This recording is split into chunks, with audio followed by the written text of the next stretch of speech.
What's up, everybody? Welcome to part 5 of our Quantopian tutorials and 17 of the Python for Finance series. In the last tutorial, we just kind of introduced the research environment, showed how you could pull in some imported data from Quantopian, showed how we can kind of manipulate that data, either kind of play around with the Blaze expression or get it back into a pandas data frame. So especially if you're like me, I'm really familiar with pandas and I know how to do things in pandas, and I'm not fully familiar with like all the things I can do in Blaze. So that's something I personally have to look more into to learn more about using, but it's also super quick and super simple to get it out of a Blaze expression. So, and it might be useful to, I'm not even sure the command to get it back into a Blaze expression, to be honest, because I'm sure it's not .compute again, but I'm sure there's a way to get it back in, so that might be a good starting point. But anyways, not on Blaze right now. So what we're going to be talking about in this tutorial is the basics of the pipeline. So when Quantopian first came out, they didn't have a pipeline, and basically you had to use this, like, I forget what it was called, but it was basically almost like a SQAlchemy, if it wasn't actually an SQAlchemy query, that would filter your stocks by really rudimentary things, basically things that had to have already been existing in data. And if I recall right, you could not filter by something like price to book divided by PEG or something like that. You wouldn't be able to do that. And you certainly wouldn't be able to like kind of create your own signal and then filter based on that signal. It just wasn't possible. So at least if I recall right. So you basically had to whittle down your companies by something really rudimentary, like market cap. You had to just say, okay, look, I want to consider the top. I think you had either 500 companies or 255 companies that you could consider at any one time. Either way, it was very limiting. So they introduced pipeline because you still have to kind of whittle down your companies, but you don't anymore have to only consider 255 or 500, whatever it was. You can consider a much larger amount of companies after they made other changes too. I think it was mainly just in the whole data thing. Anyway, what pipeline does is it gives you a really quick and succinct way to whittle down data sets, and it's going to be a lot quicker than running functions on the data frame itself, because what pipeline is going to do for you is it is going to return a data frame. And what your data sets are going to do, like when you import data, it's a data frame or a Blaze expression if you're in research, but it's a data frame, especially in the actual algorithms where you're doing your back tests, as far as if I recall right too. Anyway, you can map functions to data frames and use that on your own, but the pipeline is way faster. I mean, it's just way faster. It's very unfortunate if you have to do your own thing outside of pipeline. Luckily, you can do basically everything in pipeline, but that's the point of pipeline, is to basically do all your functions that you're trying to do on your data frame, do it in pipeline. Otherwise, you're not gonna be happy, because it's gonna take a really long time to do it outside of pipeline. So with that, let's go ahead and jump into it, because I think the best way probably to learn is to just get into it. So first we're going to do from quantopian.pipeline import pipeline. Easy enough. Now let's go ahead and do like a really simple make pipeline function. So define make underscore pipeline, and then we're just going to simply return pipeline. So what this is going to do for us is, normally in here is where, in this function is where we would filter down our companies, but you should see there has been no filter, right? So if, for example, we run this pipeline, so first let's do from quantopian.research import run pipeline. Now let's actually run it. So we're going to say result. What is happening? Why am I falling apart here? Results equals run underscore pipeline. And then you're going to specify what pipeline are we going to run. Well, we're going to do make underscore pipeline. Do not forget your brackets here, or your, the open and close parentheses. You actually want to run it. You're not trying to pass the object, or the function. Or I don't even know if it's a method or a function. Let's see. I guess it would be, I don't know. Anyway, not important. Run it. But don't forget those, otherwise you're going to get a nasty error. And then we're going to pick a start date and an end date. So start date, we'll just do the same dates here. We're just going to do 2015. You can do anything you want. I'm going to do 2015. Oh, is this not, let's see, what are we, somehow we converted this. This is what happened. I don't think I'll lose this, but I'm going to copy this just in case. It needs to be code. I don't know how that got switched. Anyway, 2015 05-05, and then end date equals, and again, let's do the same day.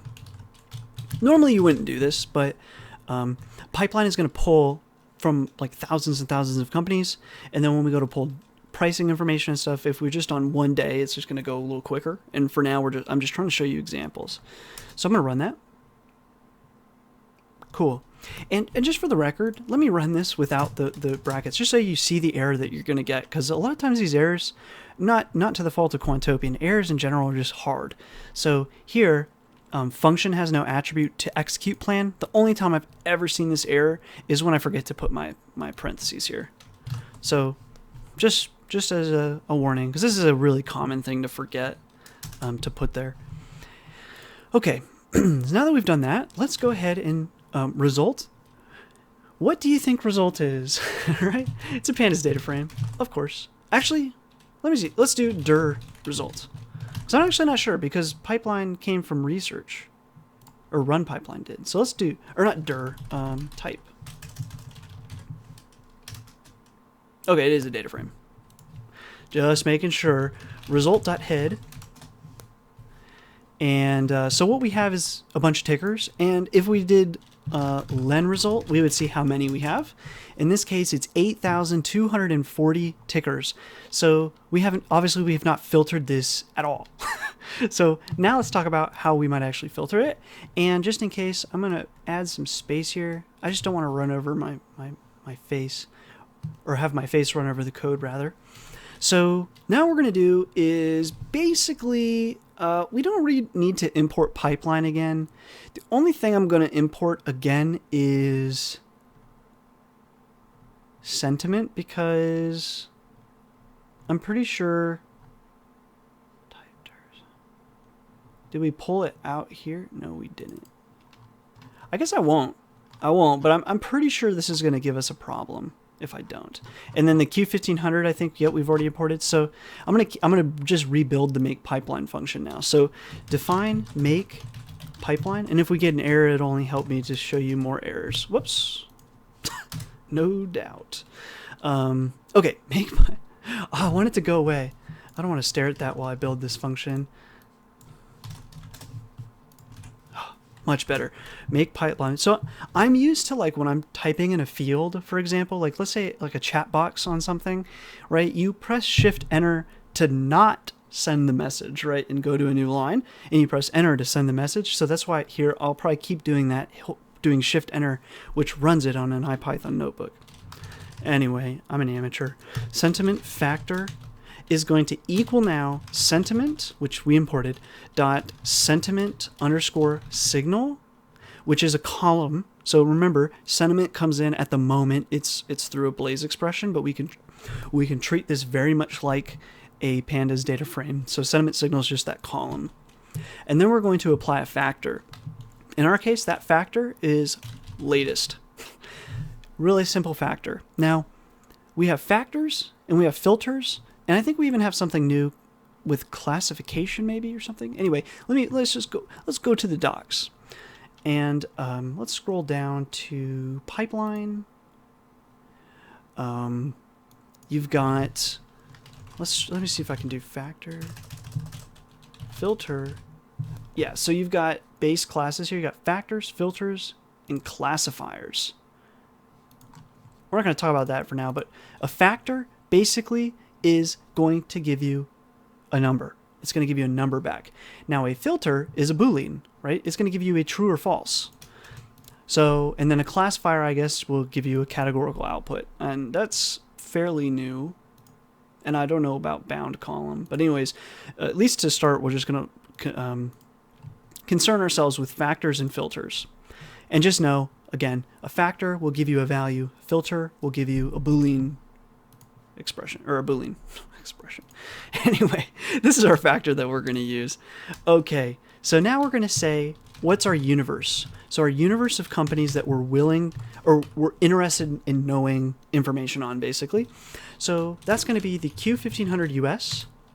And that is also something that's going to require the little parentheses. And where's my ant? There it is. And sentiment underscore factor needs to have the attribute of being not null, right? We don't want to have nothing there, because if it's not there, we don't care about it. So that's our universe. And we're going to use the universe as a kind of screen for our pipeline, which I'll show you in a moment. So pipe is now going to be equal to a pipeline, and it's going to have columns. And these columns will be basically whatever, you can call them whatever you want, but it makes sense to be sentiment, there we go. Sentiment is going to not equal, it's dictionary here, sentiment factor. I think the IPython notebook also makes me type worse. I'm normally not this bad. And then, like for example, we can say longs, positions that we're going to go long. We could say something as simple as where sentiment factor is greater than or equal to 4. And then we could say shorts are where sentiment factor is less than or equal to -2. As I said before, it's a range of -3 to +6, where -3 is just as negative as 6 is positive, so -2 is just as negative as 4 is positive. Okay, now when we get to alpha lens, I'll briefly explain, and when we do the backtest, why, like, we can't really test this specifically in alpha lens at the moment, and in hopefully the near-ish future we can, because alpha lens is already kind of, at least the open source version of alpha lens, not the one that's on Quantopian, already supports what would make this better. But also it raises another question as far as whether or not you actually want to use that. But if I forget to hit that, someone remind me. But hopefully in the next tutorial when we cover alpha lens, I'll explain more on this. So yeah, just wait. But in our algorithm, what pipeline returns is a data frame. It's going to be a data frame of, the index should be like your tickers. It's basically a double index. It'll be indexed by date and tickers. And then you've got sentiment. And then you'll have longs and shorts. Long and short will just be Boolean values. And then every day of trading, you can very quickly get that information. And this is a perfect example of, like, doing it here in this pipeline is really quick. This operation will happen very fast. Whereas if every day you actually did like a map of a function that mapped true or false based on these parameters, that would take it not 4 to 6 times longer. It would take like 10 plus times longer. It takes a very long time to do things outside of pipeline. So you really want to do everything you can inside pipeline. Okay, once we've defined our columns, we are ready to add the screen, which is going to be the universe of companies. And screen universe, and we're done.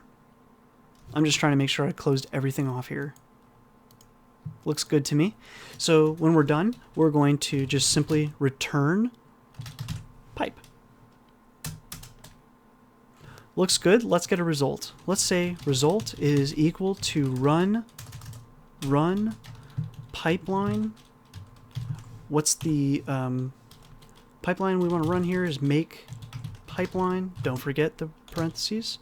Start underscore. And in fact, let me just let's grab all. Just copy this. Actually, I'm going to change these dates. So whatever. Anyway, too late. So 2015. Let's go. 01 end date 2016 01. So the year of 2015 is, I think, a good year to test against, because 2015 overall did like nothing, but between that, the market goes up, down, and then back up again to basically neutral. So it's a good year to kind of test against. Now, overall, the stock market isn't neutral. It rises over time. So your first place to test, I think, is great for the year 2015. And then you want to look at, the whole time frame, and also maybe even very specifically, maybe around 2007, 2008 kind of time when the market's very bearish. And then overall, it's just mostly bullish. Anyway, I should have run this. Let's run this because we might actually wind up, yeah, sure enough, we round up with an error. So field objects has no attribute latest. So I'm unclear why I get this error, like why in the code I get this error. But the reason I'm getting it is for some reason sentiment has been converted, which is weird because we did Blaze compute on Bank of America sentiment, not sentiment, right? I don't know. But anyways, this probably clears up if I just rerun all these things.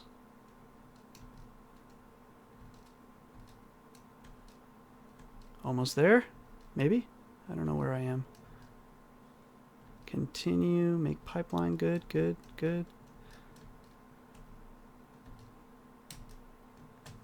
Oh, am I still hitting it on result? Fascinating. I'm not sure why I'm still getting it on result. Let's see. Because it's all about the sentiment signal. Field object has no attribute latest.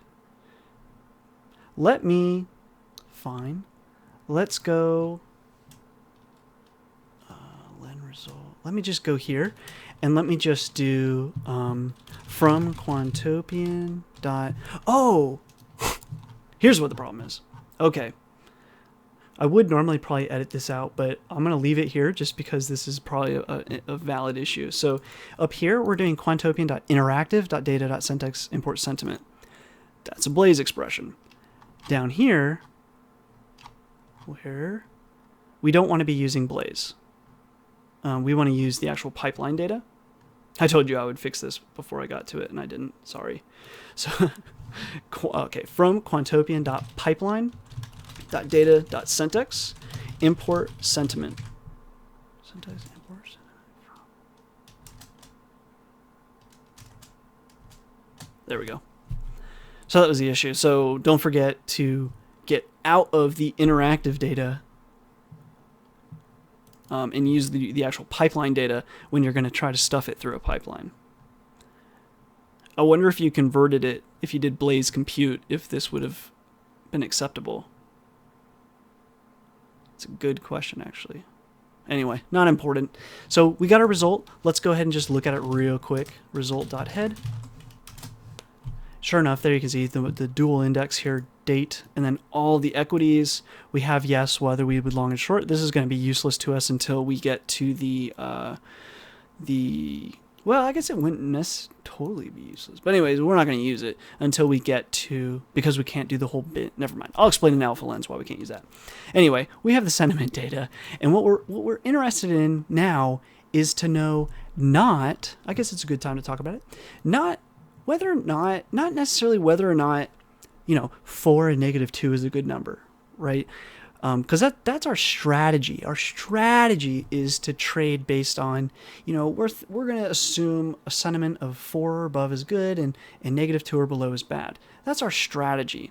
What we really want to know is there a signal? Just is there a signal in this data, in this sentiment data? That's our question. We want to know first, is there a signal? And then if there is, let's worry about making a strategy that's going to exploit that signal. But, what we're doing here is first making, before we had research environment, we're first making our strategy. And then we're using the strategy to tell us, sort of, if there's a signal. But that's not the best way to go about it. So in the next tutorial, we are going to be taking what we've got here and running it through Alpha Lens to hopefully analyze alpha factors. So that's what we're going to be doing in the next tutorial. Sorry for my mistakes, but hopefully my leaving them in here will only help you, because seeing some of these errors are these are errors that I've never seen in any other place besides on Quantopian. So I figure it's probably a good place to good thing to leave in. So I'm going to keep leaving them in. So anyways, if you have questions, comments, concerns, if you've got something you could improve, do let us know. Otherwise, I will see you in the next tutorial where we talk about alpha lens.